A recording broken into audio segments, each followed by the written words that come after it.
Aix-les-Bains, à Chambéry et bien plus encore, Radio Grand Lac vous accompagne sur le 92.1 FM. Cette émission vous est présentée par l'agence Gann Assurance, avenue Jean Jaurès à Chambéry. Vos assurances au quotidien. Arnaud vous donne les meilleurs conseils sur Radio Grand Lac. Bonjour à toutes et à tous. Ce n'est pas Arnaud encore, mais il est là, il est en face de moi. Soyez les bienvenus. Radio Grand Lac 92.1, radiograndlac.com. Il est 11h, nous sommes jeudi matin. Et comme une fois toutes les 2 semaines, tous les 15 jours, eh bien Arnaud va nous donner ses excellents conseils pour vos assurances au quotidien avec notre partenaire Gann Chambéry, avenue Jean Jaurès, une très belle agence que l'on a eu l'occasion de découvrir il y a quelques jours. Ça va Arnaud ? Ça va Jean-Pierre. Bonjour à toi, bonjour à tous. Oui, en forme, très bien. Donc, il fait beau, il y a une très bonne playlist sur Radio Grand Lac. Merci. Ouais. C'est ce que tout le monde dit, toi. Ouais. Alors, tu as quitté donc Chambéry ce matin et l'avenue Jean Jaurès où il y a ton bureau Gann, où il y a ton agence Gann. Oui. On salue encore une fois tous ceux qui travaillent avec toi et qui nous écoutent en ce matin. Et tu es venu nous parler de quoi ce matin ? Je suis venu vous parler aujourd'hui du placement préféré des Français, à savoir de l'assurance vie. Voilà, je pensais que c'était ça. C'est un grand classique dans le monde des assurances et dans l'univers des placements. J'ai trouvé que cette émission sur l'assurance vie était à point nommé, puisque actuellement avec la question des rendements des placements, la question de l'inflation, de la préparation de la retraite, de la recherche de pouvoir d'achat, j'ai pensé que c'était bien de traiter ce sujet pour voir aujourd'hui où on en est, quels sont les grands principes de l'assurance vie et puis comment on peut optimiser son contrat et avoir toutes les clés en sa possession pour pouvoir réaliser ses projets et protéger sa famille, puisque c'est la finalité de l'assurance vie. Avant de passer dans le détail sur, rappeler les grands principes de l'assurance vie en matière de rendement, de fonctionnement et de clause bénéficiaire, je voulais te donner, Jean-Pierre, et donner à nos auditeurs quelques chiffres pour justifier le fondement de la phrase « c'est le placement préféré des Français ». Avant de passer aux pratiques, on va rentrer dans les chiffres. Jean-Pierre, tu es un homme du territoire, tu es aussi un homme de chiffres. Oui, donc j'ai travaillé. Certainement, oui. Est-ce que tu as une idée, ou nos auditeurs, du montant de l'encours, c'est-à-dire des sommes qui sont déposées aujourd'hui sur les contrats d'assurance vie en France à fin mars ? À mon avis, on peut parler plus de 10 milliards, peut-être pas entre 10 et 20 milliards, non ? Alors, ça, c'est ce qui aurait été collecté en mars. Voilà. Bon, le chiffre exact, en mars 2023, on a eu un peu plus de 14 milliards d'euros de collecte. De collecte sur le mois de mars par rapport à l'année d'avant. Mais sur l'ensemble des contrats d'assurance vie aujourd'hui, on atteint presque 1900 milliards d'euros à fin mars. Des chiffres qu'on n'arrive pas trop à saisir. 1900 milliards. 1900 milliards. Ça fait combien de zéros, ça ? Beaucoup. 1 milliard, c'est combien ? Tiens. C'est 9. 1 million, c'est 6. 1 milliard, c'est 9. Donc là, ça fait 12. Ouais. Il y a 12 zéros, dis donc. Il y a 12 zéros, ouais. Donc c'est vertigineux comme somme, mais dans le contexte actuel d'inflation, de pouvoir d'achat, finalement ces chiffres-là, ils remettent un petit peu le placement au centre du jeu et on est un peuple d'épargnants. Je vais vous redonner quelques chiffres plus tard. Voilà, plus de 14 milliards d'euros de collecte, c'est plus que l'année dernière. Ça, faut le savoir. Et au niveau de la répartition de la collecte, vous savez que sur les assurances vie, on a 2 types de fonds. Le capital garanti, qui est le fonds en euros, c'est le plus sécurisé, le moins rentable. Et après, on a des placements plus dynamiques, c'est les unités de compte, donc qui sont plus rentables mais plus risqués. La part de fonds en euros et d'unités de compte, avec les années, elle ne bouge pas en fait. D'accord. On est à 60% de fonds en euros et 40% d'unités de compte. Après, c'est des moyennes. Bon, suivant le profil, on va avoir des gens qui vont avoir que du fonds en euros, et puis des profils plus dynamiques qui vont avoir peut-être 70% d'unités de compte et 30% en euros. C'est une moyenne. Alors après, ça dépend des projets, on va en parler plus tard. Mais voilà, dans l'idée, la collecte augmente, mais la répartition des fonds sur les contrats d'assurance vie, elle a pas changé. Par rapport à une émission que j'avais pu faire, je sais pas si tu te souviens, il y a quelques semaines sur le plan d'épargne retraite. Là, c'est quand même corrélé avec le sujet d'aujourd'hui. Le marché du plan d'épargne retraite, c'est-à-dire l'épargne qui est économisée par les Français au titre de la retraite sur des supports bien spécifiques qui sont aussi des contrats d'assurance vie, elle continue de progresser. Ça veut dire que soit les gens ont toujours du pouvoir d'achat et ont toujours une capacité à épargner, soit, je pense qu'il y a un petit peu des deux, soit les gens prennent vraiment conscience que pour préparer sa retraite, aujourd'hui, il faut commencer à économiser aujourd'hui pour avoir une retraite décente dans 10, 15 ans, 20 ans. Ouais. Donc c'est hyper important comme information parce que ça montre que les gens sont intéressés par le sujet et que c'est pas un placement par dépit ou un placement par hasard. On a des livrets A, des livrets d'épargne durable et solidaire, il y a le livret d'épargne populaire, mais l'assurance vie elle tire quand même son épingle du jeu. Ça c'est incontestable. Voilà. Au niveau des placements retraite, par contre, on s'est aperçu, j'ai bossé, tu vois, j'ai fait des recherches. Mais voilà, comme à chaque fois, Mégane, tip top. Hein. Une émission, ça se prépare. On s'est aperçu que plus les gens avaient des objectifs de placement sur le long terme, plus ils étaient prêts à prendre du risque. Voilà. Donc la répartition capital sécurisé, capital dynamique sur les plans d'épargne retraite, elle n'est pas la même que sur l'assurance vie. Les gens prennent plus de risques parce qu'ils ont plus de temps devant eux. Voilà, ça c'était les données, on va dire macro de l'assurance vie. On va rentrer dans le concret. Je pense que c'est important. Quand on parle de contrat d'assurance vie, il y a le mot assurance vie. Tout le monde voit à quoi ça correspond, mais il y a le terme contrat. Et un contrat d'assurance vie, c'est une somme de termes, de liens juridiques qui sont créés entre des entités. Et je vais vous dire à quoi ça correspond finalement le terme contrat. Bon, déjà, un contrat d'assurance vie, c'est un contrat qui est régi par le Code des assurances, mais dans le pratique, c'est un contrat qui va établir un lien juridique entre différentes entités. La première, ça va être un assureur, une compagnie d'assurance. Ouais. L'autre entité, ça va être le souscripteur, qui est en général l'assuré, et un bénéficiaire. D'accord ? Donc le contrat d'assurance vie établit un lien entre les deux. Et ce contrat-là répond à un principe civil qui est la stipulation pour autrui, qui dit voilà, moi, je mets de l'argent sur un contrat d'assurance vie et je vous mandate, vous, compagnie d'assurance, pour, en mon nom, effectuer un règlement d'un capital décès à une personne que j'aurais choisie dans mon contrat d'assurance vie. C'est le principe de stipulation pour autrui. Alors souvent l'assurance vie, on dit c'est le code des assurances. Il y a aussi on évoque aussi des aspects civils du contrat parce que les deux sont quand même assez liés. Après, je veux pas que ça soit trop technique non plus cette émission, mais voilà, on dit contrat, oui, il y a des termes, il y a des liens qui sont créés entre des personnes. Au niveau de la souscription d'un contrat. La souscription d'un contrat d'assurance vie, on va rentrer dans le détail un petit peu plus loin, elle répond à des objectifs de placement bien particuliers. Le premier, c'est se constituer une épargne ou faire fructifier un capital.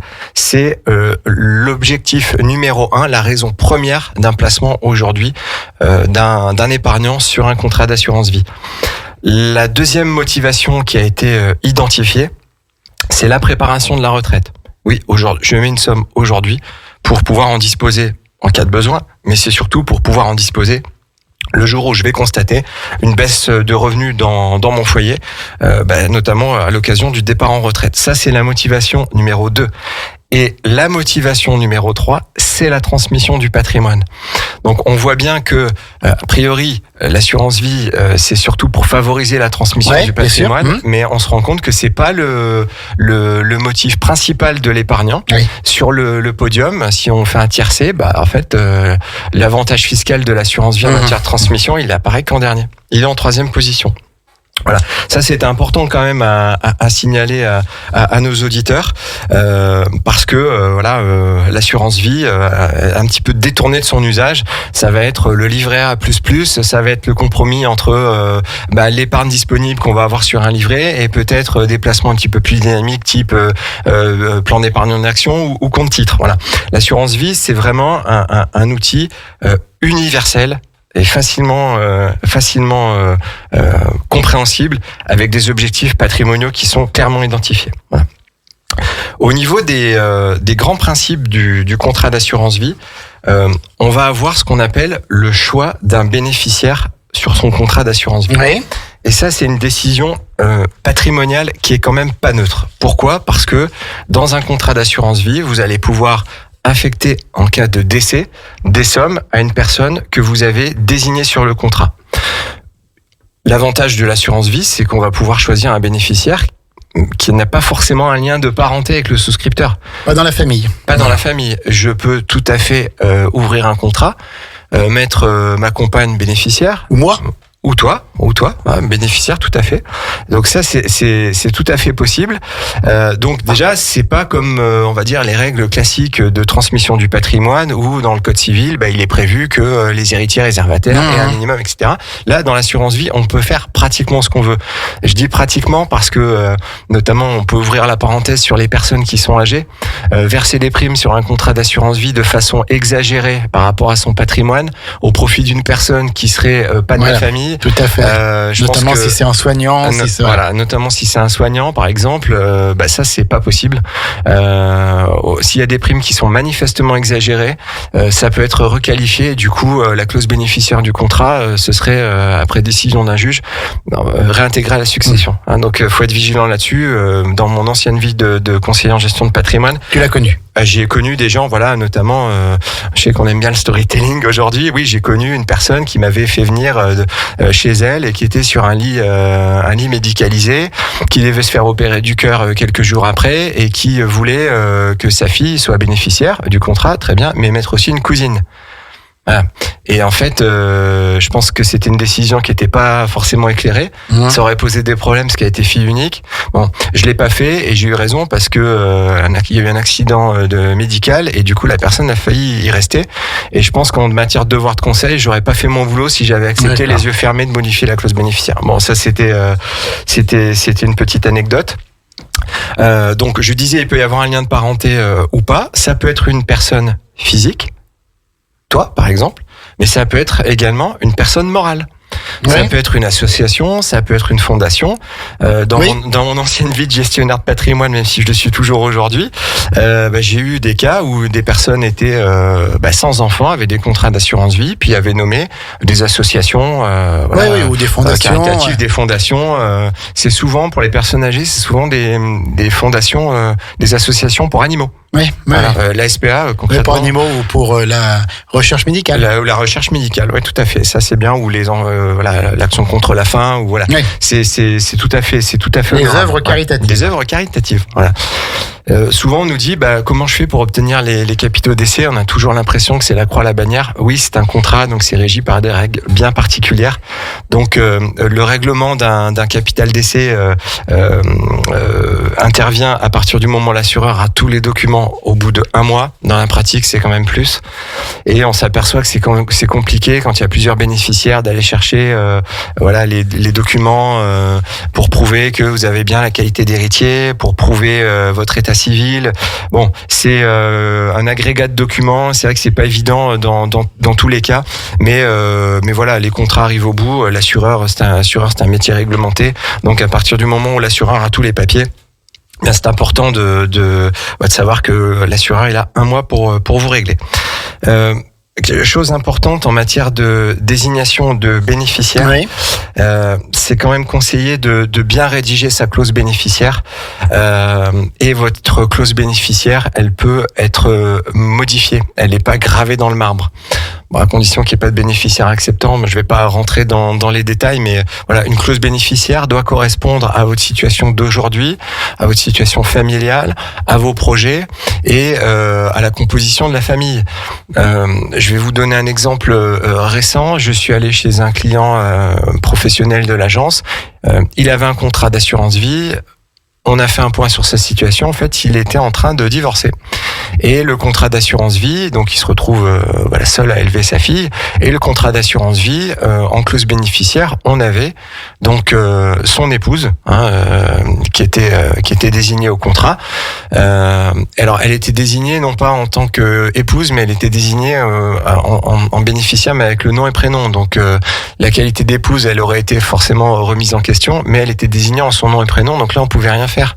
Donc, le message que je peux passer à nos auditeurs qui ont des contrats d'assurance d'assurance vie qui se posent des questions sur la transmission du patrimoine, c'est bien sûr venir nous voir à l'agence s'ils ont besoin de conseils à ce sujet.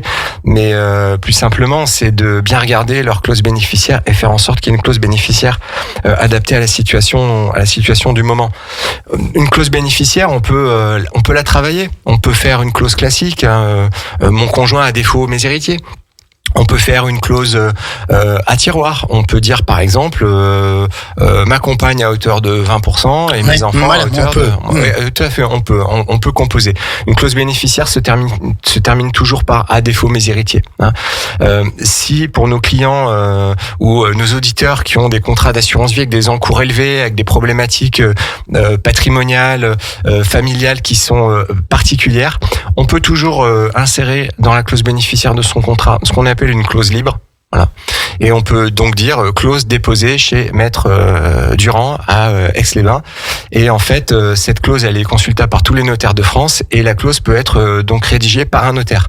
À partir du moment où on est dans des cas, par exemple, de familles recomposées, de cas avec des bénéficiaires bien particuliers, c'est quand même conseillé de se faire assister, donc soit par son conseiller en patrimoine, son banquier ou son agent d'assurance. Mais dès qu'on touche à des montants importants, c'est quand même conseillé d'avoir une clause bénéficiaire rédigée, c'est chez un notaire. Ça, c'est tout à fait. Super. C'est quand même plus sûr. Un acte authentique. Un acte authentique, voilà. Puis c'est pas très cher, et puis c'est quand même bien d'être bien conseillé au niveau de son patrimoine. Je vais vous rentrer dans le détail et vous dire finalement pourquoi c'est intéressant de souscrire une assurance vie. Et à quel projet finalement ça peut répondre. Souscrire un contrat d'assurance vie, moi je conseille à nos auditeurs de souscrire un contrat d'assurance vie le plus tôt possible. Pourquoi ? Parce que on va pouvoir anticiper ces projets, on va pouvoir épargner tous les mois, on va pouvoir épargner une fois par an, mais on va mettre en place un acte d'épargne, de constitution de patrimoine, et c'est conseillé d'ouvrir dès qu'on peut un contrat d'assurance vie pour laisser le temps au capital de le fructifier et de se constituer progressivement un capital. Le capital, il pourra être orienté vers des supports plus ou moins dynamiques, fonds en euros ou unités de compte, avec forcément du risque pris sur les unités de compte puisqu'elles sont pas à capital garanti. Mais à partir du moment où je vais commencer à épargner, finalement, au fil du temps, avec les années qui passent, mes 50, 100, 150 euros ou 30 euros d'effort, on peut ouvrir un contrat d'assurance vie avec 30 euros aujourd'hui par mois, je vais faire un effort et je vais constituer un capital progressivement sans avoir d'à-coup au niveau de mon budget. Là, on peut programmer des versements réguliers. On peut également faire un versement ponctuel sur son contrat d'assurance vie. Par exemple, j'ai vendu une voiture, j'en ai racheté une plus petite, il me reste 5-10 000 euros, je vais pouvoir faire un versement ponctuel sur mon contrat d'assurance vie. Voilà. L'assurance vie, c'est vraiment un outil simple de gestion. Je peux verser quand je le souhaite, je peux retirer quand je le souhaite, et je peux verser à mon rythme et en fonction de ma situation financière. Comme je vous disais, en matière de motivation et de projet, un des motifs principaux et numéro 2, en l'occurrence de l'assurance vie, c'est préparer pour la retraite. Donc, à titre particulier, on se rend compte que dans nos cotisations de retraite que paye notre employeur ou qu'on paye nous tous les mois, on va épargner finalement petitement pour le système par répartition. Mais je peux faire la même chose aujourd'hui sur mon contrat retraite. Je vais pouvoir épargner tous les mois sur un contrat qui va me rapporter en fonction du degré de risque que je suis prêt à prendre. Et pour ça, je vais aller investir sur les marchés financiers. Clairement, aujourd'hui, si je veux du rendement, je vais devoir investir sur les marchés financiers. L'idée, c'est que lorsqu'on fait son entretien, son rendez-vous conseil avec son assureur ou son conseiller financier, on va parler de son projet, de sa capacité d'épargne, et normalement, votre conseiller vous fait une étude de vos besoins. D'accord. Et va déterminer le niveau de risque que vous êtes prêt à prendre sur votre épargne. Et en fonction de ça, de la nature du projet et du terme du projet, 5 ans, 10 ans, 15 ans, ça peut être 5 ans pour préparer des travaux futurs, ça peut être 15 ans pour préparer les études des enfants. Mais là, on va vous proposer un profil de risque qui correspondra à ce mix entre votre aversion au risque et le terme de votre projet. Voilà. Donc ça c'est important et c'est ça qui va déterminer finalement le risque que vous êtes prêt à prendre et au final le rendement sur votre contrat. En matière d'assurance vie, je vous disais aussi, on va transmettre un patrimoine. Ça, c'est hyper intéressant. On va regarder tout à l'heure dans la nouvelle sous-rubrique les questions du pro. On va regarder que finalement, l'assurance vie, c'est un instrument qui va être très très avantageux en matière de transmission du patrimoine. Et je vais rentrer dans le vif du sujet avec les versements notamment qui seront faits avant 70 ans. C'est-à-dire que si je verse sur un contrat d'assurance vie avant 70 ans, je vais pouvoir transmettre un capital à mes bénéficiaires jusqu'à 152 500 euros par bénéficiaire. 152 500 euros. Pour les primes que j'ai versées avant 70 ans, c'est 152 500 par bénéficiaire. Si on a un conjoint, mari et femme, ou un partenaire de Pacs, j'ai pas de limite de plafond. Ça, c'est quand même super intéressant.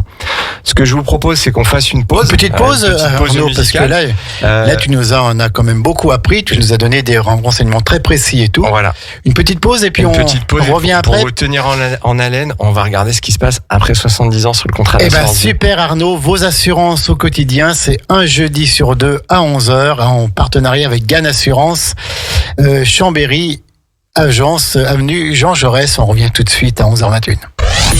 Radio Grand Lac, à Aix-les-Bains et autour du lac du Bourget, votre radio. Cette émission vous est présentée par l'agence Gann Assurance, avenue Jean Jaurès à Chambéry. Vos assurances au quotidien. Arnaud vous donne les meilleurs conseils sur Radio Grand Lac. 11h24, de retour en direct à Radio Grand Lac, 92.radiograndlac.com avec Arnaud pour vos assurances au quotidien. Ce rendez-vous que vous êtes de plus en plus nombreux à suivre en partenariat avec l'agence Gann Assurance à Chambéry, avenue Jean Jaurès. Arnaud est en train de nous parler de l'assurance vie, ce placement préféré des Français. On y va Arnaud, on t'écoute. Je vous parlais, merci Jean-Pierre, je vous parlais avant la pause musicale de la fiscalité de l'assurance vie en cas de décès pour les sommes qui étaient versées avant 70 ans. Là, je vais vous parler de ce qui se passe après 70 ans, parce que les règles, elles changent un petit peu. Dans le cas de versement avant 70 ans, pour savoir si le capital était taxé, on dit le souscripteur avait versé X euros, avec les intérêts Y, ça a représenté une somme de temps. On fait la somme de l'ensemble et c'est ça qui fait 152 500 euros en matière d'abattement. C'est bien les primes versées plus les intérêts qui ont été générés. Dès lors qu'on va dépasser 152 500 euros, on va avoir une taxation de 20%. Bon. Pourquoi 152 500 euros, c'est... Alors, à mon avis, quand ça a été fait... C'était 1 million, non? Ouais, c'était 1 million. Ouais. C'était 1 million. Et vu que 1 million de francs, ça fait... Non, c'était 600 000. C'était entre 5 et 600 000 euros peut-être, non? Et si tu fais 1 million d'euros, ça fait 1 million de francs, ça fait combien d'euros? Oh là là, allez, on passe à la question d'après. C'était pas ça, non? Non, c'était pas ça. 10 francs faisait 1,50 €. Oui. Donc 1 million. Ah oui, tout à fait, oui, c'est ça. Je pense que c'est ça. C'est ça. Et ça a pas bougé exactement depuis des années. Alors l'assurance vie, à part une petite réforme fiscale en 2018, il n'y a pas eu de changement. Donc pour ça, c'est quand même plutôt bien. Les épargnants peuvent s'y retrouver. Bon, je reviens sur mon sujet. Je verse après 70 ans. Qu'est-ce qui se passe? Ben là, pour le coup, à partir du moment où on verse après 70 ans, il faudra faire une déclaration partielle de succession. Pourquoi? Parce que tout ce que vous verserez au-delà de 30 500 euros rentrera dans la succession. Exemple très simple. J'ai 70 ans, je verse 30 500 euros sur mon contrat. Au moment de mon décès, mon contrat vaut 50 000 euros. J'ai mon fils bénéficiaire, il va toucher 50 000 euros. Ok. Bon, pour savoir s'il y a une taxation, on va pas regarder, contrairement à avant 70 ans, la somme perçue, mais on va regarder la somme versée par le souscripteur. Or, là, j'aurais versé 30 500 euros. J'ai eu des intérêts à hauteur de 19 500 euros. Eh bien, en fait, il y aura pas de taxation, puisque les intérêts générés par les sommes versées après 70 ans sont exonérés. Ça, c'est quand même plutôt bien. Trop bien, ça. Conseil à nos auditeurs, verser après 70 ans. Oui, mais si possible, dès que vous avez 70 ans. Vous avez compris le mécanisme. Par contre, autre exemple, si je verse après 70 ans 50 000 euros sur mon contrat et qu'au moment de mon décès, mon fils va toucher 70 000 euros. Il va toucher 70 000 euros, mais j'aurai une taxation sur ce qui va dépasser les 30 500 euros que j'aurais versé. En l'occurrence, j'ai versé 50 000. J'ai un abattement de 30 500, donc j'ai 19 500 euros qui seront réintégrés à la succession. Donc, si j'ai 2 enfants, par exemple, en fait, les bénéficiaires, contrairement à avant 70 ans, ils se partagent l'abattement. C'est pas un abattement par bénéficiaire, c'est un abattement global qui va se partager. Et si j'ai des bénéficiaires qui sont, on va dire, au niveau du code des impôts différents au niveau de la taxation, si j'ai un frère qui se partage l'abattement avec mon fils, ils seront, même s'ils ont la même somme au final, ils auront pas la même taxation. Voilà, c'est un petit peu, c'est un petit peu technique, mais faut le encore plus simple, au pire, on vient voir Arnaud à Gann Assurance. C'est le plus simple. Avenue Jean Jaurès à Chambéry, et on te demande tout. Voilà. Après, c'est vrai que c'est des sujets qui sont un petit peu techniques, donc ça, c'est à voir en rendez-vous. Mais les gens sont friands en rendez-vous de vraiment comprendre pourquoi, comment. Et l'âge des 70 ans, ça n'a pas été revu depuis un moment. Faut espérer que dans les projets de loi de finances ou les projets des futurs gouvernements, il n'y ait pas de modification sur l'assurance vie en matière de succession, parce que ça représenterait quand même des modifications importantes pour le patrimoine de nos clients. J'ai une info qui est importante sur les contrats d'assurance vie, parce qu'on parle toujours de l'abattement des 152 500 €, etc. Oui, au-delà, ils vont taxer, etc. Bon, faut savoir que l'encours moyen d'un contrat d'assurance vie en France, c'est autour de 30 000 €. Ça veut dire que la quasi-totalité des gens aujourd'hui ne sont pas concernés par une éventuelle taxation de ce qui serait transmis avant pour des contrats alimentés avant 70 ans ou après 70 ans. Je pense qu'il y a un petit faux débat là-dessus aussi. L'encours moyen des contrats d'assurance vie en France, c'est 30 000 €. Il y a très peu de gens qui ont des contrats de plus de 152 000 €. Je crois que c'est moins de 10% des épargnants, donc des épargnants en assurance vie. Donc c'est il faut aussi replacer les choses dans son contexte. Il y a un sujet aussi, c'est la fiscalité en cas de retrait. Souvent, on me dit, si demain je retire, je vais être taxé sur mon contrat. Là, j'ai parlé de la fiscalité en cas de décès. Je vais parler de la fiscalité en cas de retrait. Je donne souvent un exemple aux clients quand ils me disent, j'ai un contrat d'assurance vie, je vais retirer 20 000 €. Je vais être taxé. Combien je vais payer? C'est dégueulasse. Je vais avoir des impôts à payer sur les 20 000, etc. Non. Moi, je donne souvent l'exemple. Je sais que c'est bientôt l'heure de manger. C'est d'une pizza, en fait. Imaginez que votre contrat d'assurance vie, c'est une pizza. La pizza, vous avez donc la pâte. La pâte, c'est le capital. Et ensuite, vous avez la garniture sur la pizza. La garniture, c'est le petit plus, c'est les intérêts du contrat. C'est les intérêts de la pizza. Ce qui fait que le jour où je me découpe une part de pizza, un triangle, pour faire simple, si la pizza est ronde, tu m'as suivi, Jean-Pierre. Oui, bien sûr. Si la pizza est carrée, c'est pas pareil. Voilà, je vais retirer donc un bout de pizza, et sur cette part de pizza, je vais avoir de la pâte et je vais avoir de la garniture. Voilà. Quand vous faites un retrait sur un contrat d'assurance vie, vous retirez du capital, mais vous retirez également des intérêts. Et l'intérêt aujourd'hui d'ouvrir un contrat d'assurance vie relativement tôt, c'est que il y a pas une quasi-exonération, mais il y a des avantages fiscaux qui sont hyper intéressants lorsque vous effectuez un retrait sur un contrat qui a plus de 8 ans. Et suivant votre situation célibataire ou pacsé ou marié, il y a des abattements qui vont du simple au double, mais je vais pouvoir retirer, par exemple, si je suis marié, l'équivalent de 9 200 € d'intérêt chaque année, sans avoir à payer d'impôts sur mes intérêts. Ça, c'est quand même pas mal. Si je fais le parallèle avec d'autres placements, j'ai par exemple une action EDF. Je vais avoir mon capital et chaque année, je vais avoir, on l'espère, un dividende qui va être versé. Ce dividende-là, il est détaché de mon action. C'est une sorte de coupon, ou comme une obligation. Et même si j'ai pas besoin de cet argent-là, je vais quand même devoir payer des impôts et des prélèvements sociaux sur les intérêts de mon placement, alors que j'en ai pas besoin. Bon, c'est l'autre avantage de l'assurance vie, c'est un outil de capitalisation, c'est-à-dire que tant que mes intérêts restent à l'intérieur de ma coquille et de mon enveloppe fiscale, je ne serai pas taxé. Ça veut dire que l'assurance vie, pour faire simple, je suis pas taxé pendant la phase d'épargne, je suis peu voire pas taxé lorsque j'effectue un retrait, et je suis peu ou pas taxé lorsque je transmets le patrimoine à mes bénéficiaires. Donc ça, c'est quand même plutôt bien. Voilà. Je voulais vous donner un chiffre aussi sur le taux d'épargne des Français. Alors, la France, on n'est pas que doublement championne du monde en foot. on est aussi champion du monde. Les Français sont champions du monde sur l'épargne. Ah ouais. Est-ce que tu sais, alors dernier chiffre connu, c'est donc il y a 1 an. Est-ce que tu sais en moyenne combien les Français épargnent sur leurs revenus mensuels? Beaucoup.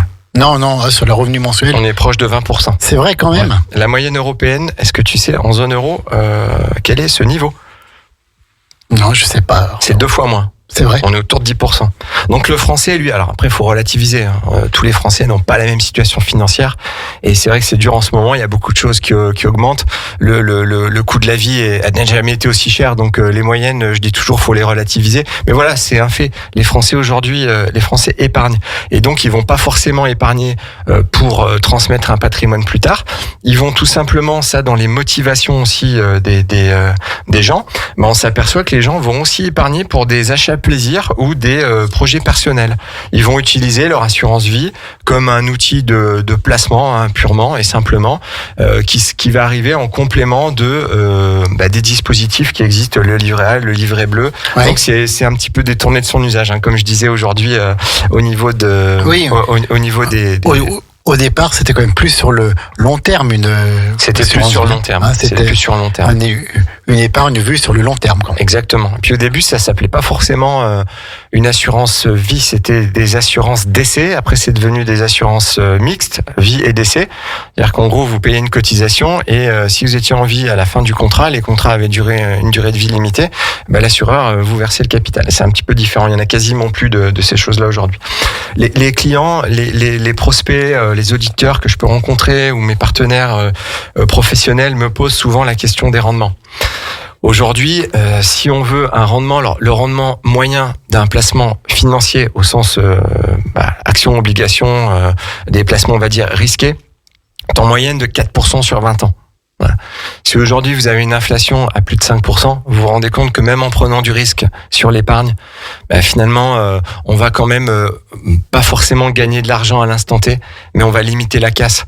Et si vous prenez les fonds en euros aujourd'hui, les fonds en euros ils sont, alors ça a augmenté vu que le cours des obligations et des taux d'emprunt augmentent mécaniquement 1 an, 2 ans, 3 ans après, on commence à voir déjà le taux d'intérêt de rendement du fonds en euros augmenter avec des rendements à 1 ou 2% et une inflation à 5 ou 6%. Si on prend l'inflation alimentaire, on est à 15. C'est encore un autre sujet.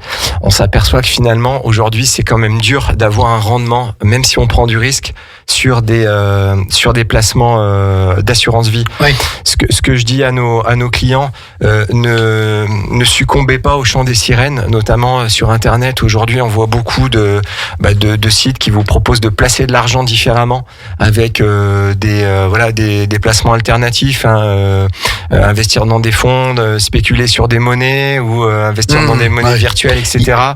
Moi, j'ai tendance il n'y a pas de miracle, quoi. Ouais, il n'y a pas de miracle. Je veux dire, aujourd'hui, il y a beaucoup d'inflation. Privilégier quand même les placements traditionnels avec pourquoi pas des subtilités sur les placements, des produits spécifiques, mais qui sont proposés par des professionnels. Et n'allez pas souscrire des placements hasardeux sur Internet. Je pense qu'aujourd'hui, il vaut mieux avoir un rendement à 3, 3,5 avec une inflation à 5, mais au moins d'avoir la garantie du contrat d'assurance vie. Et on va dire comme on parlait dans l'ancien temps, le sceau du roi sur la monnaie, sur le chèque, plutôt que d'aller faire des placements alternatifs. Voilà, le rendement, il est ce qu'il est aujourd'hui. C'est provisoire, mais si vous discutez avec les gens qui ont des placements financiers, notamment avec un petit peu de risque sur les pris sur les années, ils vous diront tous, oui, en fait, ce qu'il y a de plus rentable à long terme, c'est effectivement les marchés financiers. Après, si nos auditeurs veulent des conseils plus personnalisés, il faut qu'ils viennent nous voir à l'agence de Chambéry, ou bien qu'ils consultent leur conseiller habituel. Si c'est nous, c'est mieux. Mais voilà, ce que je veux dire, c'est prenez les gens sont formés aujourd'hui dans les banques, les compagnies d'assurance pour déterminer votre profil de risque et vous proposer le placement le plus adapté à votre situation. Voilà, ça c'est important. Tout à fait. Aujourd'hui, j'ai une sous-rubrique dans ma chronique. Ça s'appelle les questions pour le pro. Les questions pour le pro. Alors, c'est les questions les plus fréquentes qu'on me pose ou les plus techniques. J'en ai fait un medley, parce qu'ici on aime bien les medleys à Radio Grand Lac. J'en ai fait un medley, donc Jean-Pierre, tu poses J'ai la le question, medley. je réponds. J'ai le medley. Arnaud, pourquoi ouvrir un contrat avant 70 ans et un autre après 70 ans? Alors, c'est important en matière de fiscalité. Pourquoi ? Si je verse avant 70 ans, en cas de décès, je vais avoir une certaine fiscalité. Si je verse après 70 ans, vous avez bien compris, si vous avez tout suivi, je vais avoir une autre fiscalité. Le mélange des genres n'est pas forcément une bonne idée. Pourquoi ? Parce que si, par exemple, je suis bénéficiaire d'un contrat et que le souscripteur va verser avant 70 ans et après 70 ans, il y a une déclaration partielle de succession à effectuer. Donc, je pourrais... Après 70 ans, il y a une déclaration partielle de succession à effectuer. Pour info, j'ai un dossier en cours, malheureusement un de nos clients qui est décédé. Le fils doit faire tamponner un document aux impôts. On est dessus depuis le mois d'avril. Les impôts à Annecy, surtout depuis le Covid, mon client aura son document au mois d'août. Donc en gros, on pourra jamais toucher les fonds sur un contrat d'assurance vie si j'ai pas les documents des impôts. Ouais. Donc dans ce cas-là, si le client avait souscrit un contrat avant 70 ans et après 70 ans, j'aurais déjà pu libérer les fonds pour le premier contrat et on aurait attendu pour le deuxième. Ok. L'autre subtilité aussi, c'est en cas de retrait. En cas de retrait, l'assureur ne fait fait une distinction entre les sommes versées avant 70 ans et après 70 ans. C'est-à-dire qu'en gros, une fois que j'ai versé sur mon contrat, après 70 ans, si je décide de faire un retrait, mais le fisc qui dit non mais attendez, vous avez versé 30 500 €, vous les avez retirés et après vous les avez versés, non c'est terminé. J'ai versé, j'ai repris mon avantage si j'ai fait mon retrait. Oui, tout à fait, voilà. D'accord. Ouais. Donc si donner ces données. Donner ces données. Donc si dans un contrat j'ai 70% du contrat alimenté avant 70 ans et 30% du contrat alimenté après 70 ans, votre assureur il fait un produit en croix et fiscalement c'est pas forcément très avantageux pour vous. Pourquoi ouvrir plusieurs contrats en matière de fiscalité? Comment ça marche? En matière de fiscalité de retrait, moi je conseille aux clients d'ouvrir plusieurs contrats. Pourquoi ? C'est très simple. Lorsque je décide de faire mon retrait, j'en viens au fameux exemple de ma pizza. Si j'ai un contrat qui a fait 20% d'intérêt, lorsque je vais faire mon retrait, dans mon retrait, j'aurai l'équivalent de 80% de capital et 20% d'intérêt. Et je serai taxé sur ces 20%. Si j'ai placé la même somme, dans mon exemple, sur deux contrats, avec des supports différents, ils vont avoir des performances différentes. C'est-à-dire que si je décide de retirer sur un de mes deux contrats, il y en a un, il a 30% d'intérêt, il en a un autre, il a 10% d'intérêt, ben finalement, si je retire ma fameuse part de pizza sur le contrat qui a le moins d'intérêt, je serai moins taxé puisque dans le montant de mon retrait, j'aurai peut-être que 10% d'intérêt alors que dans l'autre, j'en avais 30. Et pourquoi ouvrir plusieurs contrats en matière de rendement? En matière de rendement, je vais pouvoir dissocier en fait les rendements de mon contrat. Je pourrais tout à fait avoir un contrat avec un profil prudent et un autre avec un profil sécurisé. Et c'est vrai qu'aujourd'hui dans les contrats, on va avoir des profils déterminés avec votre conseiller, mais on aura des supports qui vont évoluer dans des sens qui pourront être complètement différents. Et je trouve que ça biaise un petit peu la lecture de la performance du contrat quand avec nos clients on fait les points patrimoniaux, les points financiers.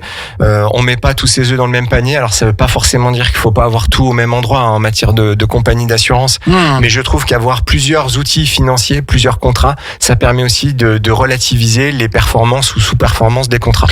Qu'en est-il de l'immobilier en assurance vie, notamment la question des SCPI et la question de l'impôt sur la fortune immobilière? Alors la question des SCPI, c'est très simple. SCPI, Société Civile de placement en immobilier. D'accord. Voilà, c'est un placement qui existe depuis plusieurs dizaines d'années, mais qui est en vogue actuellement, puisque je vais pouvoir acheter des parts d'une société immobilière à hauteur de 10-20 000 €. On peut même mettre 100 € par mois aujourd'hui sur ce type de support, et je vais avoir les avantages et les inconvénients de l'immobilier, mais j'aurai un ticket d'entrée plus petit qu'acheter un appartement. Bon. Les SCPI aujourd'hui, on peut en loger à l'intérieur des contrats d'assurance vie. C'est-à-dire que je peux avoir du fonds en euros, des actions, des obligations, et je peux avoir de l'immobilier. Les SCPI, quand vous achetez des SCPI, il y a des frais d'entrée, des frais de souscription. Ouais. Ils sont en général entre 8 et 10%.